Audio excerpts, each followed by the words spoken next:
नमस्कार दोस्तों। स्वागत है आपका टॉपर स्टॉक में। आज हमारे साथ हैं आईआईटी दिल्ली के स्टूडेंट। नाम है इनका ध्रुव सिंघल। और इन्होंने गेट 2026 में इलेक्ट्रिकल इंजीनियरिंग से ऑल इंडिया रैंक लाए हैं 58। तो first of all Dhruv, congratulations to you thank you sir. Thank you so much. For such a good rank. आप इतनी अच्छी रैंक लेकर के आए हैं। ठीक है।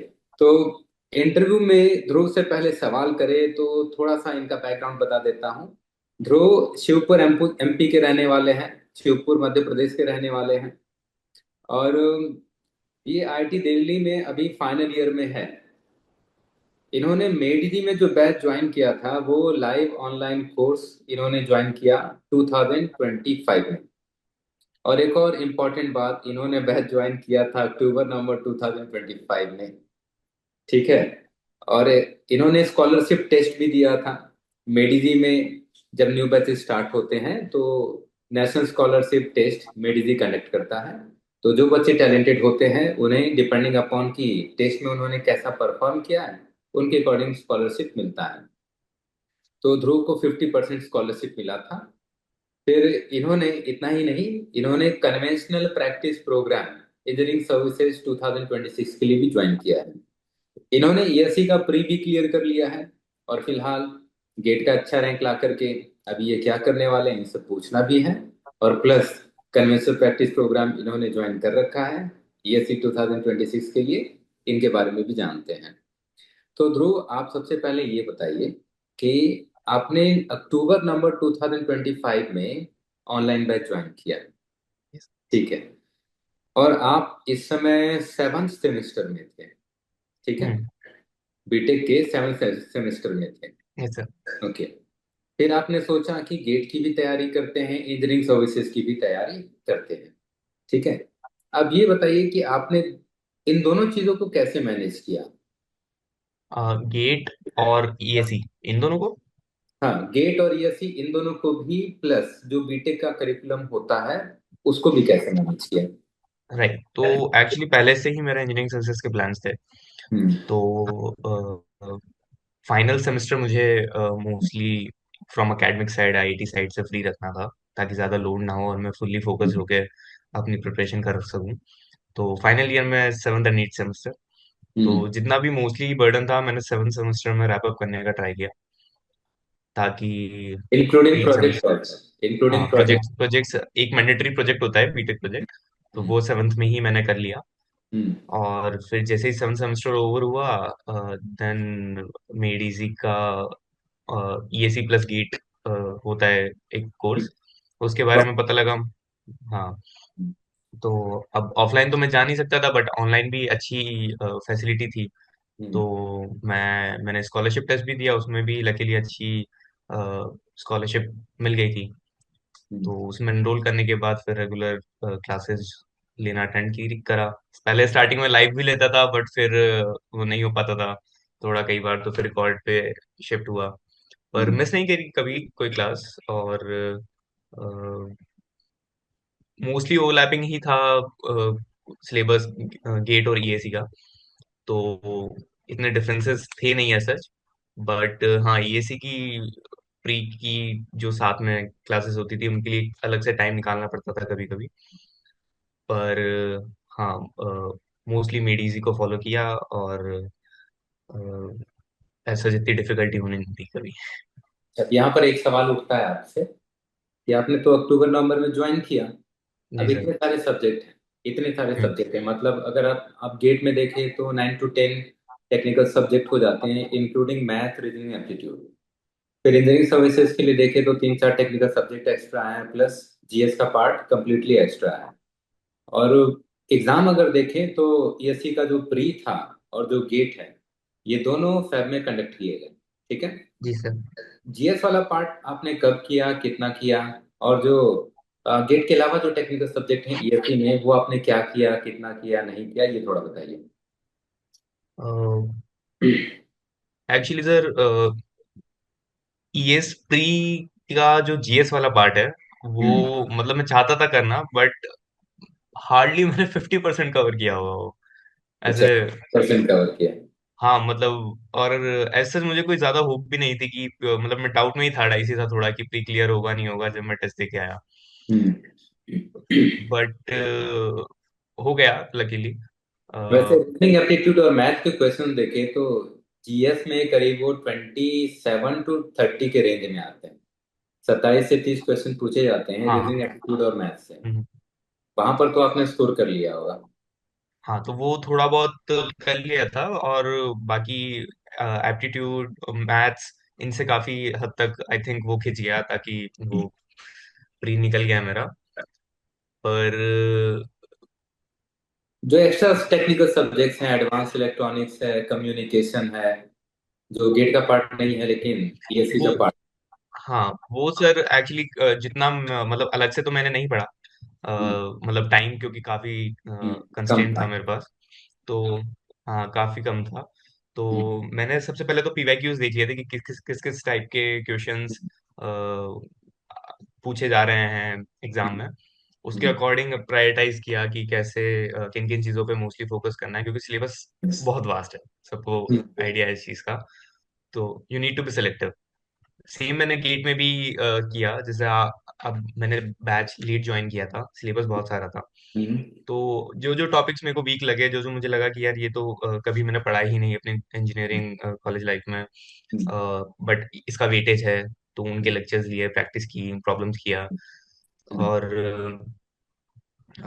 सेम फॉर ईएस, अब जैसे कम्युनिकेशन वगैरह था तो थोड़ा उनके कोर्सेज हमारे करिकुलम में थे, तो ठीक। उनके बेसिस पे मैं हाँ थोड़ा बहुत कर पा रहा था। तो अब उसी चीज को स्क्रैच से पढ़ के थोड़ा 3-4 मार्क्स ज्यादा स्कोर करना वो नहीं लगा मुझे, तो फिर मैं वो टॉपिक छोड़ दिया। जस्ट लाइक अभी मेजरमेंट का एक टॉपिक है, वो पूरा एंटायर सब्जेक्ट है एक, हम्म। पर वैसा मैंने कभी कुछ पढ़ा ही नहीं था, तो वो भी फिर मैंने छोड़ दिया, मतलब मैं पूरा एंटायरली मेजरमेंट छोड़ के गया था। तो आपकी स्ट्रेटेजी जहां तक मैंने समझा कि ये थी कि अगर कोई सब्जेक्ट है जो बिल्कुल नया है ना, और राइट फ्रॉम उसको स्क्रैच से स्टार्ट करना है, तो क्योंकि टाइम कंस्ट्रेंट कम है तो उसको लीव कर लो अभी। बाद में अगर टाइम मिलेगा तो जी देखेंगे।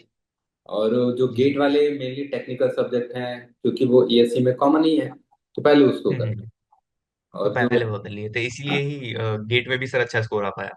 गेट में भी ऐसा अच्छा क्योंकि स्कोर आया हाँ। और आपने प्री भी क्लियर कर लिया, है जी ना, सर। क्योंकि आपने अभी कन्वेंशनल प्रैक्टिस प्रोग्राम और ईएससी मेंस 2026 ज्वाइन कर रखा है। ज्वाइन कर रखा ठीक है, ठीक है। आपकी स्ट्रेटजी बहुत अच्छी रही। तो मैं व्यूअर्स को बताना चाहूंगा कि ध्रुव ने बहुत स्ट्रेटेजिकली एग्जाम की तैयारी की, कि 7 सेमेस्टर तक जो भी वर्कलोड था सब्जेक्ट्स का और प्रोजेक्ट का, इन्होंने कंप्लीट कर लिया। और 7 सेमेस्टर का एग्जाम इनका नवंबर के आसपास हो गया। और जस्ट एग्जाम देने के बाद इन्होंने गेट के लिए और ईएससी के लिए रिगोरस तैयारी स्टार्ट कर दी। 2 महीने, 2.5 महीने, 3 महीने इन्होंने अच्छे से तैयारी किया, फिर गेट का पेपर भी दिया, ईएस का पेपर भी दिया। और ईएस में इतनी अच्छी रैंक है 50, गेट में इतनी अच्छी रैंक है 58। ठीक है। अच्छा, इस दौरान आपने टेस्ट सीरीज परफॉर्म किया किया है? टेस्ट सीरीज जो गेट का टेस्ट सीरीज है। यूनिट टेस्ट देता था सर मैं, जो ऑनलाइन होते थे। तो हाँ कुछ मैंने फुल टेस्ट भी दिए हैं, यूनिट टेस्ट भी दिए हैं, राइट राइट, करेक्ट। तो उनसे भी हाँ काफी बेनिफिट होता था, कंसेप्ट्स ब्रशअप होते थे, और फॉर्मूला जो बार बार ऐसे हैबिट में आ जाना, वो चीजें, time boundation, with in time आपको क्वेश्चन सॉल्व करना है, तो एक वो आइडिया भी लग जाता था एनवायरनमेंट का। तो मतलब रेगुलर नहीं, ऐसा नहीं मतलब कि मैं हर हफ्ते अटेंड कर रहा हूँ, बट हाँ 10 टेस्ट तो दिए होंगे मैंने। ठीक है। तो आपने जितना पॉसिबल था आपके लिए लिमिटेड टाइम में जितना टेस्ट दे सकते थे उसने आपने दिए। अच्छा, अब क्योंकि टुवर्ड्स द टाइम, एंड ज्यादा दिए थे, मतलब स्टार्टिंग में तो नहीं दिए थे। हाँ जैसे जैसे एग्जाम क्लोज आ रहा था, तो तब जब मुझे लगा कि हाँ मोस्टली मैं पार्ट कवर कर चुका हूँ, तो फिर तब मैंने टेस्टिंग चालू कर दी थी। तो मेरा ख्याल है जनवरी के टाइम में आपने दिया होगा। जनवरी के टाइम हाँ में राइट, आपने दिया होगा। हम्म। जनवरी में टेस्ट अटेम्प्ट किया था मैंने। अच्छा, अब टाइम तो कम था, तो क्या आपने क्लास नोट्स अच्छे से प्रिपेयर किया था? जिन चीजों के नोट्स मेरे पास पहले से हमारे आईटी के थे, तो हम्म, कई बार उन्हीं में मैंने एडिट करने का ट्राई किया, उन्हीं में अगर स्पेस थी तो कुछ एक्स्ट्रा चीजें थी तो वही नोट कर लेता था। हम्म। और शॉर्ट नोट्स बनाए, रिवीजन क्योंकि उन्हीं से करता था मैं मोस्टली। ओके, तो मेनली आप रिवीजन के लिए शॉर्ट नोट्स को प्रेफर करते थे, हाँ हाँ है हाँ। ना? एक आइडिया दे दो आप और कि आपने शॉर्ट नोट्स किसी पर्टिकुलर सब्जेक्ट का उठाया, फॉर एग्जांपल कम्युनिकेशन का बनाया, तो कितने पेजेस का आप बनाते थे? A4 शीट का half page for a subject, इतने में हो जाता था, छोटा छोटा लिखता था ताकि वो, हाँ मतलब A4 शीट का जो हाफ पेज है उसी में एक सब्जेक्ट का शॉर्ट नोट्स बना लिया आपने। हाँ हाँ। ठीक है, तो मैं यहाँ पे बच्चों को बता दूं जो इस वीडियो को देखेंगे। मतलब ये एंड तक मतलब ये शॉर्ट नोट भी मैं रिसे रिवाइज करता जाता कि यार अब ये चीज तो याद हो ही गई है, इसको हटा के थोड़ा। ओके, हाँ, मुझे ऐसा लगा, मैं थोड़ा कंफ्यूज हो गया था, मैं सोच रहा था कि पूरे सब्जेक्ट का शॉर्ट नोट्स वो हाफ पन्ने में कैसे बना लिया आपने। पूरे सब्जेक्ट, सिंगल सब्जेक्ट, पहले तो सिंगल सब्जेक्ट हाफ हम्म, पन्ने में, ऐसे हर सब्जेक्ट का। और फिर मतलब ये टुवर्ड्स द एंड कंडेंस होके इतना हो जाता था, मतलब तो कह सकते हैं कि कितने चार पांच पेज में? पेज। 4-5 पेज में पूरे सिलेबस का या पूरे सब्जेक्ट? हाँ, जो जो मुझे, हाँ हाँ, मतलब मोस्टली फॉर्मूलाज जो टिप्स पे होने चाहिए, डायरेक्ट याद होने चाहिए, सोचना नहीं मतलब डेरिवेशन के बारे आपने में। 4 to 5 पेजेस जो हैं वो फॉर्मूले के लिए सारे सब्जेक्ट को इंक्लूड करके, हाँ जितने भी आपको फॉर्मूलेज इंपॉर्टेंट लगे वो आपने 4-5 पेजेस में लिख लिए, वही आप जी रिवाइज करते थे, वही रिवाइज करके जी आप टेस्ट देते थे। ठीक है, जी सर। ठीक है, एक्स्ट्रा ऑर्डिनरी है। ये एक्स्ट्रा ऑर्डिनरी है कि 4-5 पेजेस में ही सारे फॉर्मूले आपने काम के लिख लिए। तो मेनली आप वही फॉर्मूला लिखते होंगे जो आप भूलते होंगे या फिर डिफिकल्ट होगा, हाँ जी सर। सारा तो हाँ नहीं वही, लिखते? इसीलिए ही वो कम, जितना शॉर्ट रख सकते हैं शॉर्ट नोट्स उतना रखने का ट्राई करता था मैं।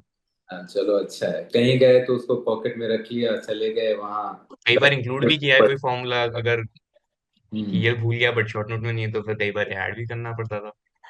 ठीक है, ठीक है, अच्छा किया। ठीक है, टेस्ट सीरीज का तो देख लिया हमने, टेस्ट सीरीज का लेवल कैसा था? गेट का लेवल और टेस्ट सीरीज का लेवल दोनों को थोड़ा कंपेयर करें तो? अपर साइड होता था, हार्ड होता था थोड़ा मेडिसी का।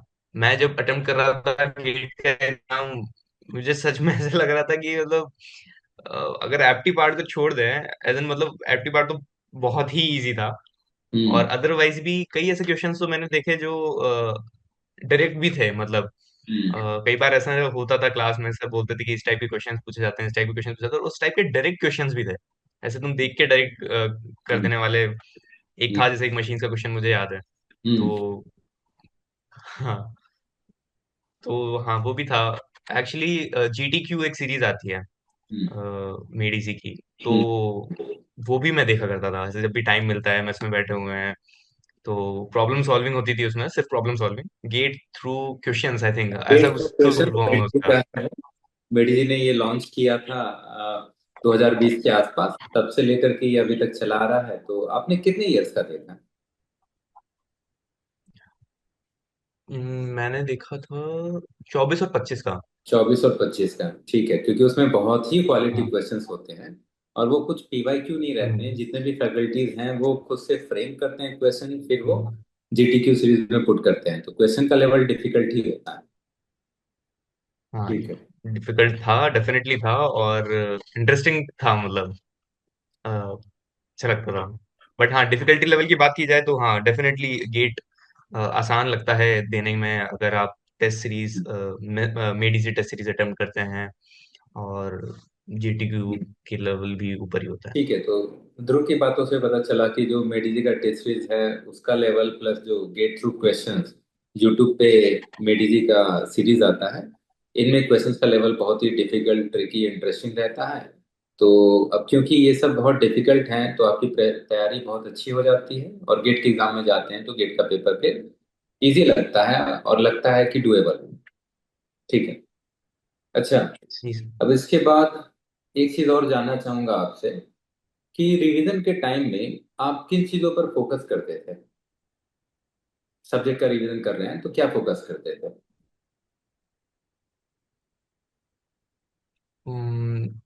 डेरिवेशन स्किप कर देता था, और मतलब अगर लगता है कि क्वेश्चंस डायरेक्टली मतलब एप्लीकेशन बेस्ड ज्यादा होते हैं, हम्म, कैलकुलेशन बेस्ड, हम्म, फॉर्मूला बेस्ड, तो उतना मतलब नहीं देखते था उसको। फास्ट रिवीजन करने का जैसे स्टार्टिंग में किया, चलो एक सब्जेक्ट चल दो तीन दिन 4 दिन में रिवाइज कर रहा हूँ मैं, तो हम्म, नेक्स्ट टाइम उसको जब करूंगा तो 2 दिन में, फिर उसके बाद नेक्स्ट करूंगा तो 1 दिन में। तो ओके। ऐसे हाँ। और रिवीजन मोस्टली रोज ही करता था, रोज अच्छा। थोड़ा थोड़ा थोड़ा थोड़ा। हम्म, मतलब ये जो टाइमिंग है आपके दिमाग में रहती थी, एक टारगेट रहता था कि फॉर एग्जांपल कोई सब्जेक्ट है तो पहला रिवीजन 3 दिन में हुआ, तो दूसरा 2 में करना है, तीसरा 1 में करना है, सो दैट कि जी लिमिटेड सर। टाइम में आपकी तैयारी भी हो जाए, परफॉर्मेंस भी इम्प्रूव हो जाए। गुड स्ट्रेटजी, बहुत अच्छी। फिर शॉर्ट नोट्स पे आ जाते थे। हम्म, हाँ, ये तो मतलब हुआ कि अगर मैं रेगुलर क्लास नोट्स से अगर रिवाइज कर रहा हूँ तो फिर उसके बाद direct short notes short revise note. करते करते आप साथ साथ में ही बनाता था। जैसे मैं लगता था कि हाँ ये चीज रेगुलरली मुझे देखने की जरूरत है, तो क्लास नोट्स रिवाइज करते ही शॉर्ट नोट्स भी बन जाते थे फिर। अच्छा, जब आपने क्लास नोट्स बनाया, मतलब लेक्चर जब आपने देखा, उसके बाद आपने क्लास नोट्स बनाया, देखते देखते हम्म, आपने क्लास नोट्स बनाया, तो जी। उसी समय शॉर्ट नोट्स बना लेते थे या रिवीजन के हम्म, टाइम पे बनाते थे? नहीं, रिवीजन के रिवीजन के टाइम में। हाँ, एग्जैक्टली वही होना भी रिवीजन के चाहिए, टाइम, क्योंकि हाँ, रिवीजन के जैसे टाइम। कोई और सब्जेक्ट चालू हो गया है, जैसे हाँ, कंटिन्यू जैसे करिए। अगर कोई और सब्जेक्ट चालू हो गया है और मैं पुराना सब्जेक्ट अगर रिवाइज कर रहा हम्म, हूँ, तो तब फिर उसके शॉर्ट नोट्स बना लेता हूँ कभी कभी, मतलब हार्ड एंड फास्ट कोई रूल नहीं, बट मैं समझ गया। तो ध्रुव की बातों से ये भी पता चला कि जब आप सब्जेक्ट पढ़ रहे हैं तो आपने क्लास नोट्स उस समय बनाया, फिर जब आप सब्जेक्ट का रिवीजन कर रहे हैं, नो डाउट उस समय कोई दूसरा सब्जेक्ट क्लासरूम में चलता रहेगा, तो आप पहले वाले सब्जेक्ट को रिवाइज करेंगे। तो जब आप रिवाइज करेंगे तो आपको एक्चुअली में पता चलता है आप क्या भूल रहे हैं, क्या ज्यादा इंपॉर्टेंट है। तो उस समय शॉर्ट नोट्स बनाने का ज्यादा फायदा है, क्योंकि वो थोड़ा प्रिसाइज बनेगा, ब्रीफ बनेगा। ठीक है, ठीक है। तो बहुत सारी चीजें तो आपसे डिस्कस कर ली है। अच्छा, एक चीज और बताइए कि अभी तो गेट में रैंक बहुत अच्छी है और ईएससी का जी सर। मेंस भी आप देने वाले हैं, तो आपकी थिंकिंग अभी क्या है?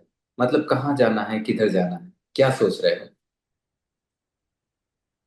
सही है, थोड़ा टफ डिसीजन है, मतलब ईएस हो गया तो फिर तो डेफिनेटली उधर डेफिनेटली ही जाना है। जाएंगे। स्पेशली अगर हाँ, रेलवे मिल गया तो सोचना ही नहीं है, तब कोई तो सेकंड सोचना ही थॉट नहीं है। है। हाँ जी तब सर। कोई सेकंड थॉट है ही नहीं।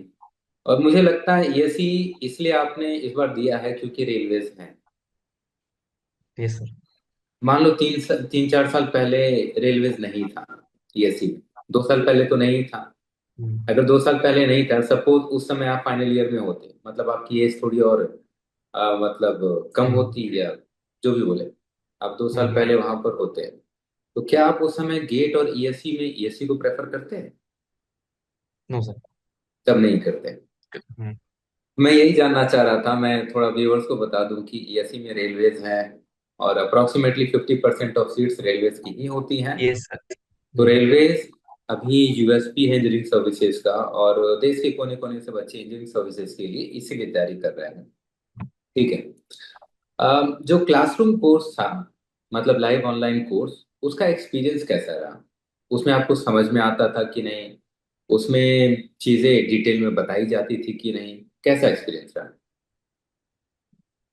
डिस्कस सब चीजें होती थी, सारे कॉन्सेप्ट्स कुछ भी पूछते थे। तो ऐसा नहीं है कि जैसे क्लासरूम स्टूडेंट्स पे ही सिर्फ ध्यान दिया जा रहा है, अगर तुम ऑनलाइन भी कुछ पोस्ट करते हो तो उसको भी देखा जाता है, रेगुलरली स्क्रीन पे देखते हैं टीचर्स, और ये बात इग्नोर नहीं होती है। हम्म। डाउट्स एज सच कुछ नहीं रहते हैं, मतलब हो जाते हैं, सब क्लियर हो जाते हैं टीचर्स। पहले बात तुम आते ही कम है, और आते हैं तो टीचर कर देते थे। एंड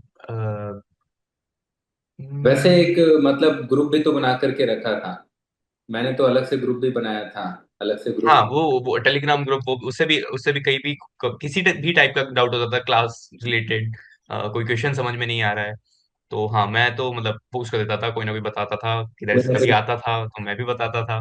हाँ, वो भी एक अच्छी हैबिट है, राइट। वो वो भी एक्चुअली मैं मेरे जेई टाइम पे भी करता था। हाँ। मैं भी जैसे अवेलेबल होता हूँ तो मैं भी डाउट बता देता हूँ, जब मैं देखता हूँ कि कोई हाँ, नहीं बता रहा है, कोई हेल्प नहीं कर रहा है, तो मैं आता हूँ फिर मैं भी बताता स्टूडेंट्स हूँ। भी एट टाइम्स टैग कर देते हैं सर, आपको देखता हूँ मैं, तो फिर हाँ, वो चलो, काफी ये अच्छी है। अच्छी चीज है। अच्छा, कन्वेंशनल प्रैक्टिस प्रोग्राम अभी आपने ज्वाइन किया है, इसमें अभी आई थिंक 2 सब्जेक्ट हो भी गए हैं, है जी। ना? कन्वेंशनल प्रैक्टिस प्रोग्राम का क्या एक्सपीरियंस रहा, और ये जो नॉर्मल क्लासेस हैं, रेगुलर क्लासेस हैं, गेट प्लस ईएससी वाली, उससे कैसे डिफरेंट है? तो कन्वेंशनल जो प्रैक्टिस प्रोग्राम है पूरा मेंस के लिए ओरिएंटेड होता है। मेंस एग्जाम पूरा सब्जेक्टिव होता है। हम्म। डेरिवेशंस भी आ सकते हैं। हम्म। तो आप कुछ स्किप नहीं कर सकते हैं मतलब और हैबिट होनी चाहिए एक एक चीज को अच्छे से रिप्रेजेंट करने की, प्रेजेंट करने की, डायग्राम्स बनाने की। पेन एक। चलाना बहुत तेज आना चाहिए। जैसे अब तक तो क्या था, गेट और ईएस का तो जब तक प्रीलिम्स था, मतलब आप बेड पे लेट के भी पढ़ाई कर सकते थे। हम्म। यहाँ वो सीन नहीं है। या। मतलब यहाँ आप कर सकते हो, नहीं कर सकते से ज्यादा उस चीज पे सोचना है कि आप अच्छे से प्रेजेंट कर सकते हो। यहाँ पे चॉइस, जैसे मेरे लिए सबसे ज्यादा मुश्किल क्या होता है इन दोनों में से, जैसे 8 में से 5 सवाल करना होता है। एग्जैक्टली। तो किसको मैं अच्छे से प्रेजेंट कर सकता हूँ, मैं ये सोचता हूँ।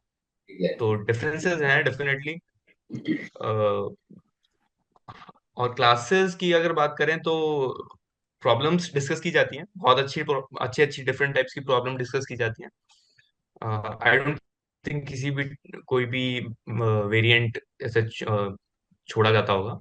अ, यहाँ पे भी सिलेक्टिव रहता हम्म। हूँ मैं थोड़ा, तो मतलब क्योंकि एट द एंड टीचर्स खुद कह देते हैं कि हम्म। यहाँ आपको मोस्टली फोकस करना है, यहाँ से ज्यादा क्वेश्चंस आने की प्रोबेबिलिटी है, यहाँ पे आप ठीक है थोड़ा कम फोकस भी रखो, छोड़ सकते हो। टॉपर बनना है तो अलग बात है। पर हाँ, पर हाँ अगर अगर डिसेंट रैंक चाहिए तो डिसेंट डिसेंट रैंक चाहिए तो ऐसा सोच सकते हैं, आउट ऑफ द हाँ। बॉक्स। हाँ।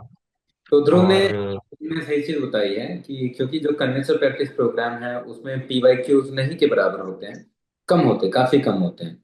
और अगर हैं तो ईएससी के वही पीवाईक्यू रहेंगे जो कि जिनका डिफिकल्टी का लेवल बहुत ज्यादा है। प्लस हम्म, इसमें सिविल सर्विसेज के भी पीवाईक्यूज रहते हैं। सारे पीवाईक्यूज नहीं रहते हैं सिविल सर्विसेज के, वही रहते हैं जो डिफिकल्ट हैं, इंटरेस्टिंग है।